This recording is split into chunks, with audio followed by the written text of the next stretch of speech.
một tôi anh trai Winner ấy ơn son mà nó trai son mà nó hay cái lăng đi mà này Son mà phây pi cái lăng rồi ha cái lăng rồi he trai u san trai ơi trai em tôi bên phone ọt mà tôi miên phone on và phèn mà tôi srop cho má này mà hụt hiện mà trông mà điện nhẹ mỏng của xó này chặt hụt mà trông mà của xó tay một của tỉnh mệt mà mưa đó khỏi mà người ta bảo phèn mà tôi này kia lên hai xẹp cứ sát mà vô tới trăm tại khi hay nè ចាឥឡូវសុំតម្លៃម៉ានដែរតម្លៃលក់ តម្លៃលក់អ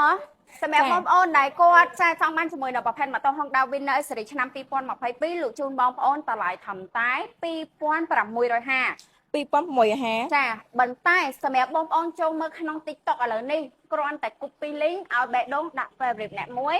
នឹងទទួលបានជាមួយនឹងតម្លៃពិសេស promotion ជូនឲ្យធំតែ2650ចា2000អូ2550អើយច្រឡំ ចំដល់100ចា ចំដល់100សម្រាប់បងប្អូនចង់បានណាលក់ជូនថ្លៃពិសេសត្រឹមតែ2550ដុល្លារមកយកឥឡូវថែមរយៈ2កេសហ្មង ថែម2កេទៅចា ថែម2កេសហា ចាបងមលប់មួយខែម៉ានដែរចា បងរំលោះមួយខែ70រៀលឡើងទៅ ធូរចាអូ នេះកន្លែងមើលនេះ winner ពណ៌សចាចង់បានពណ៌សយកពណ៌សចង់បានពណ៌ក្រហមគ្រើមយកក្រហមគ្រើមនេះចាក្រហមអាឡូងប្រភេទមានតែមចេះក៏បានចានេះ023ហីចានេះ022 022ចាចឹងសម្រាប់បងប្អូនចង់បាន Honda Winner អី021 22